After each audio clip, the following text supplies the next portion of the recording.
और एक बार फिर से आपका स्वागत है हमारे डिजिटल डूंगरपुर के विशेष कार्यक्रम आज के मेहमान। और आज के हमारे मेहमान हैं समाजशास्त्र विभाग के विशेषज्ञ और एक डूंगरपुर के निजी कॉलेज के प्रिंसिपल डॉक्टर प्रियंका चौबीसा जी। तो प्रियंका जी, बहुत बहुत स्वागत है आपका हमारे कार्यक्रम में। अगर आप चाहें तो आप अपना मास्क थोड़ी देर के लिए हटा सकती हैं। प्रियंका जी, हम देख रहे हैं कि कोविड-19 जब से शुरू हुआ है सबसे ज़्यादा जो प्रभाव पड़ा है बिजनेस पे भी हुआ है, हमारे डेली लाइफ पे भी हुआ है, लेकिन स्टूडेंट जो है, बच्चे हैं, वो काफ़ी प्रभावित हुए हैं। तो उसके बारे में आप क्या कहना चाहेंगे और किस तरह से आपकी कॉलेज के जो बच्चे हैं उनको किस तरह से आप इन दिनों एजुकेशन दे रहे हैं, पढ़ा रहे हैं? सर, कोविड-19 के बारे में तो केवल हम ही नहीं बल्कि पूरा विश्व जानता है कि आज उसके प्रभाव क्या हैं और उसका जो प्रभाव है वो किस तरह से सभी पर रेगुलर पड़ा है और आज तक भी पड़ता आ रहा है। उसमें ज़रा सा भी थोड़ा ऐसा लग रही है हमको कि थोड़ी कमी हुई है। और स्पेशली मैं ये कहूँगी कि स्टूडेंट्स पर इसका सबसे ज़्यादा प्रभाव पड़ा है, चाहे वो प्राथमिक स्तर के हों, चाहे वो उच्च शिक्षा में अध्ययन स्टूडेंट हों। सबसे पहले तो वो इतने ज़्यादा कंफ्यूज हो गए हैं कि ये जो 2020 है वो ऐसा लग रहा है कि इसको निकाले कैसे, करे कैसे। तो सर, मैं यही कहना चाहूँगी कि हम ठहराव की स्थिति में न आए। अगर हम इस बीमारी को लेकर ऐसे ठहर जाएंगे कि बस अब तो जब तक हमें कोई रास्ता अगर नजर नहीं आता तब तक हम आगे नहीं चल सकते, तो सर हम वहीं खड़े रह जाएंगे। हम लोग अपने स्तर पर कोशिश कर रहे हैं, बहुत सारे लोग कर रहे हैं अपने स्तर पर कोशिश। जैसे एजुकेशन सेक्टर में मैंने आपको बताया कि हम ऑनलाइन क्लासेस ले रहे हैं, बच्चों को ज्वाइन करने की कोशिश कर रहे हैं कि बच्चे आएँ और लाइव हमारे से जुड़ें। एक कहने का मतलब ये कि वो रुक जो गए हैं, एक जो बच्चे में एक रनिंग चल रहा था, आ रहे थे, स्कूल आ रहे थे, कॉलेज आ रहे थे, टीचर्स के संपर्क में थे और यूनिवर्सिटीज के संपर्क में थे और इन सब के संपर्क में आने से वो नियमों से सबसे रूबरू हो रहे थे और एक कंटिन्यूटी चल रही थी, उन सब में एक ब्रेक आ गया। तो हम ऑनलाइन क्लासेस के माध्यम से बच्चों को अपने से जोड़ रहे हैं ताकि एटलीस्ट वो कुछ न करें तो कुछ तो उनको मिले, नहीं बिल्कुल कुछ नहीं से कुछ तो भला। तो ये सोच के हम ऑनलाइन क्लासेस चला रहे हैं, बच्चों से कांटेक्ट कर रहे हैं, उन्हें कोशिश कर रहे हैं कि भाई एग्जाम तो उनके हिसाब से होने ही है, तो उस एग्जाम्स की तैयारी हम अपने YouTube चैनल से कर रहे हैं और बहुत सारी ऐसी कोशिश कर रहे हैं। और केवल हम ही नहीं, बहुत सारे लोग अपनी तरह से कोशिश कर रहे हैं कि बच्चों को एजुकेशन से जोड़ते रखें। और मैं तो स्टूडेंट्स के लिए भी यही कहना चाहूंगी कि बच्चों, आपको रुकना नहीं है, कैसे भी करके। सबसे अच्छी दोस्त है हमारी पुस्तकें। आपको कुछ नहीं मिलता क्योंकि बहुत सारे ऐसे गरीब बच्चे हैं जो स्मार्टफोन्स नहीं रखते, नेटवर्क नहीं आता उनके क्षेत्र में। तो इस वजह से क्या है, वो एजुकेशन से अगर हम उनको जोड़ना भी चाहें, जैसे हम लाइव क्लास भी लेते हैं, तो मेरे साथ ही कई बच्चे जुड़ नहीं पाते। उसका कारण यही है कि किसी के पास नेटवर्क नहीं आ रहा है, नेटवर्क की प्रॉब्लम आ रही है, कहीं कुछ प्रॉब्लम आ रही है। तो मैं ये कहना चाहती हूँ कि बुक्स, किताबें जो है वो हमारी सबसे अच्छी दोस्त है। नो कंप्लेन, नो डिमांड, उनकी ये है। जी, बिल्कुल सही कहा आपने। लेकिन आमतौर पर हमने देखा है कि कॉलेज के जो बच्चे होते हैं कोविड-19 के पहले भी कम ही आते हैं, बहुत कम घर से तो निकलते हैं, लेकिन they don't come to classes. तो फिर ऑनलाइन वास्तव में बच्चे पढ़ रहे हैं या सिर्फ फॉर्मेलिटीज ही चल रही है? नहीं, बिल्कुल नहीं सर। देखो, कहने में तो यही होगा कि ये एक फॉर्मेलिटीज टाइप ही है, लेकिन हम ये सोच के कि ये केवल फॉर्मेलिटीज है, बच्चे तो क्लास में नहीं आते, वहाँ क्या आएंगे। तो सर, मेरे हिसाब से क्या हम हमारा कर्तव्य भी ना निभाएं? एटलीस्ट हमारी जो ड्यूटीज हैं वो तो हमें निभानी है। अगर हम कोशिश ही ना करेंगे तो फिर बच्चे कैसे जुड़ेंगे?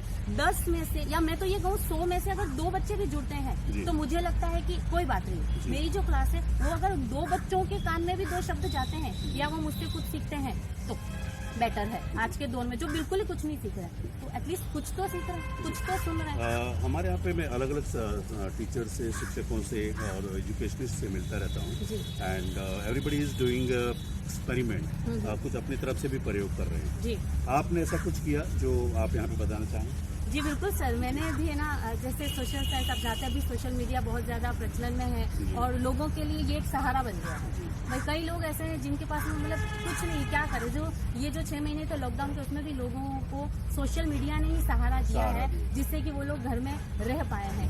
तो मैं ये कहूँगी कि मैंने भी यूट्यूब चैनल बनाया है और उस चैनल पर कोशिश करती हूँ कि बच्चों को कनेक्ट करूँ और अपने सब्जेक्ट समाजशास्त्र से रिलेटेड कुछ अवधारणाएँ हैं, कुछ कॉन्सेप्ट हैं, उनके बारे में मैं बताती हूँ। इवन की कुछ मोटिवेशन वीडियोज़ भी मैंने बनाए हैं और कोशिश की है कि न केवल स्टूडेंट्स बल्कि दूसरे लोग भी, क्योंकि जब आप जैसे मेरे जैसे और भी बहुत सारे लोग हैं, उनके वो भी उन वीडियो को देखते हैं, वो कॉन्सेप्ट उनके काम के नहीं, पर एटलीस्ट वो मोटिवेशन। मैं वो कोई बहुत बड़ी ऐसी मनोवैज्ञानिक तो नहीं हूँ कि मैं आपके दिमाग को पूरा चेंज कर दूंगी, बट हाँ कि एक 2 मिनट के वीडियो में शायद आपको कोई एक बात अच्छी लग जाए, जो आप शायद उसको अपना ले, तो हो सकता है कुछ बदलाव या कुछ चेंजेस आपके अंदर आ जाए। तो बस ये सोच के मैंने ये शुरू किया है, और हमारे कॉलेज में भी हम क्लासेस वगैरह लेते हैं और ऑनलाइन चलाते हैं, बच्चों को करते हैं, और जो बच्चे अवेयर हैं, जागरूक हैं, जो सच में पढ़ना चाहते हैं, वो कनेक्ट हमसे। बिल्कुल आपने सही कहा कि वैसे कोविड पॉजिटिव होता है। पॉजिटिव पहले जो शब्द होता था बहुत अच्छा शब्द, लेकिन कोविड आने के बाद पॉजिटिव शब्द कुछ हुआ है। लेकिन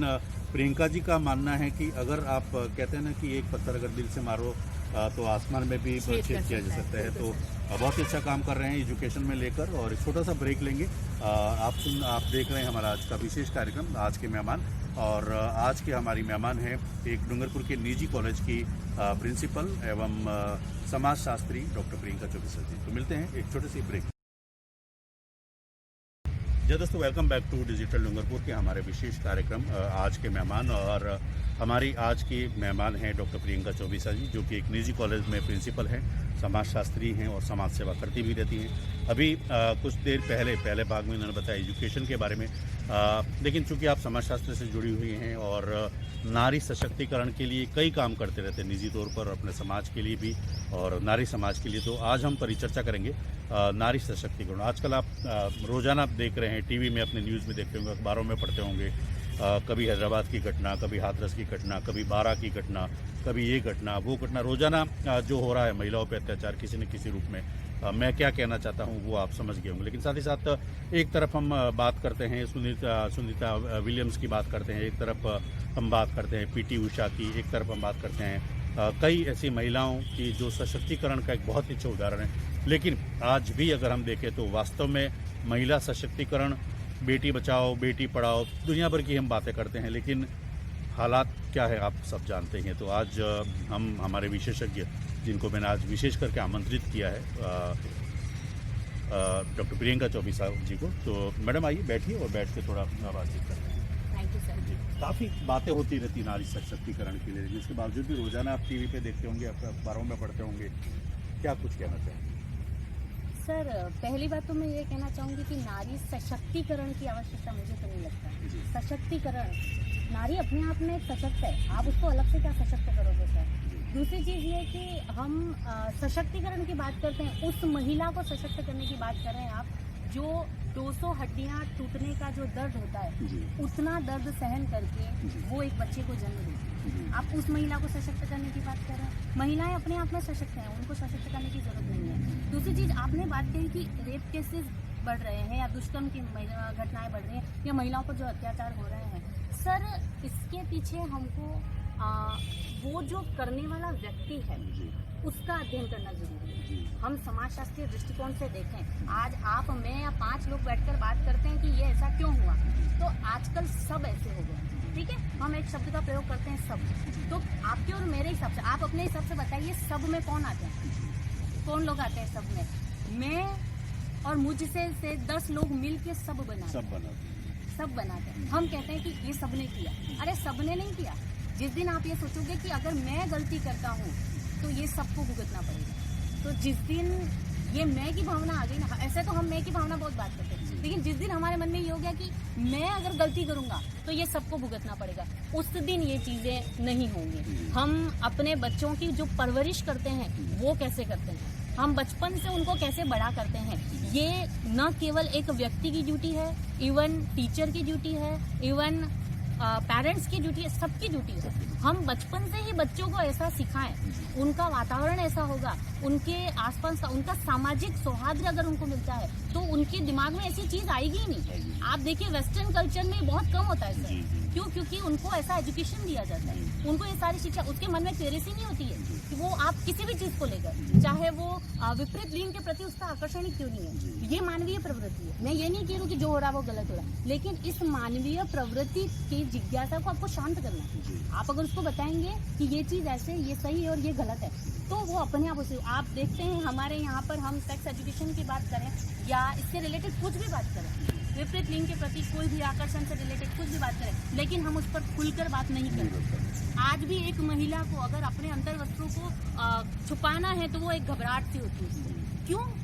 कपड़े आप भी पहनते हैं, कपड़े हम भी पहनते हैं, उसमें डरने की क्या जरूरत है। लेकिन ये जो धारणा है ना, जिस दिन ये निकलेगी उस दिन ये सारी चीजें नहीं, तो उसके लिए खुलना पड़ेगा और आपकी मानसिकता को खुलना पड़ेगा। बिल्कुल सही कहा आपने, क्योंकि एक मैडम मुझे मिली थी, उन्होंने भी यही कहा था कि काफ़ी हम विवेचना करते रहते हैं, उस न्यूज़ के पीछे घूमते रहते हैं, और ख़ास करके अभी भी कुछ घटनाओं में, इससे पहले भी कई घटनाओं में हमने देखा कि इस तरह की जो भी घटनाएं होती है उसका राजनीतिकरण बहुत ज़्यादा होता है। चीज़ें होती नहीं है लेकिन चीज़ों को कहीं से जी हम उसके बारे में बातचीत नहीं करेंगे, लेकिन एज ए मदर आप क्या कहना चाहेंगे, इन चीज़ों को किस तरह से रोका जा सकता है?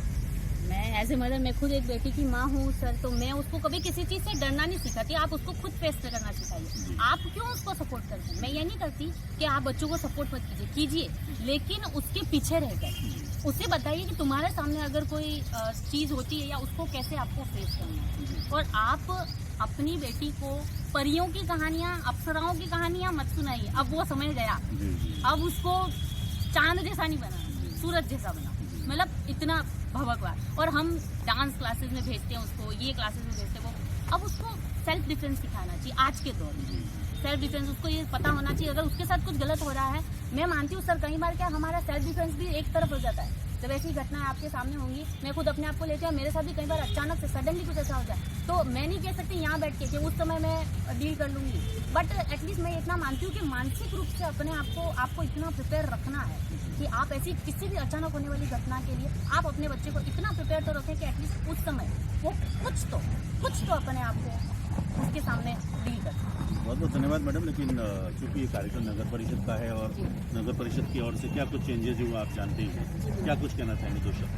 सर नगर परिषद तो सर आप देख ही रहे हैं, डूंगरपुर का आज से कुछ समय पहले तक तो कोई पहचानता ही नहीं था, और आज एक राष्ट्रीय स्तर पर उसकी पहचान है, तो उसका श्रेय तो नन एंड ओनली जब जानते हैं गुप्ता जी सर को जाता ही है। आज हम जिस नानाभाई पार्क में बैठे हैं और ये जो छवि, जो आभा हमारे सामने निखर के आ रही है, ये आज से कुछ सालों के पहले तक नहीं थी। आज हमारे बच्चे बोलते हैं कि हम घूमने जाना है, तो हम उनको यहाँ पर लेकर जा सकते हैं, क्योंकि हमारे पास कुछ है ऐसा जो हम उन्हें दिखा सकते हैं। रिंग रोड है, फतेहगढ़ी है, बहुत सारी ऐसी चीज़ें हैं जिसको हम ऐसे इंजॉय कर सकते हैं अपने बच्चों के साथ में, फैमिली के साथ में। तो वो हम देख रहे हैं, हमें बहुत अच्छा लग रहा है, और ये सब सिर्फ गुप्ता जी की वजह से। उनको अपनी तरफ से, अपने परिवार की तरफ से, पूरी सोसाइटी की तरफ से और पूरे डूंगरपुर की तरफ से उनको धन्यवाद देना चाहूँगी। चलते चलते कोविड-19 से बचाव के लिए एक लाइन में डूंगरपुर वासियों के लिए, पूरे जिले के लिए क्या कुछ? सर डूंगरपुर वासियों के लिए मेरा यही संदेश है कि कोरोना से बचाव रखें, अपने आप को सुरक्षित रखें, लेकिन रुकना नहीं है, हमें चलते रहना है, क्योंकि ठहराव, अगर पानी भी ठहर जाता है तो वो गंदा हो जाता है, तो हमें गंदा नहीं होना है, बहते रहना है और अपने आप को स्वच्छ रखना है और स्वस्थ रखना है। बिल्कुल सही कहा। तो ये थी डॉक्टर प्रियंका चौबीसा जी, जिन्होंने कहा कि हमें रुकना नहीं है, कितनी भी मुश्किलात आए लेकिन आगे बढ़ते ही रहना है, और एकला चलो रे, अकेले चलेंगे तो जो कारवा है वो धीरे धीरे आपके साथ जुड़ता जाएगा, आपके साथ चलता जाएगा। तो इसके साथ ही आज का हमारा ये जो विशेष कार्यक्रम, आपके मेहमान और हमारी आज की मेहमान थे डॉक्टर प्रियंका चौबीसा जी, बहुत बहुत धन्यवाद। Thank you.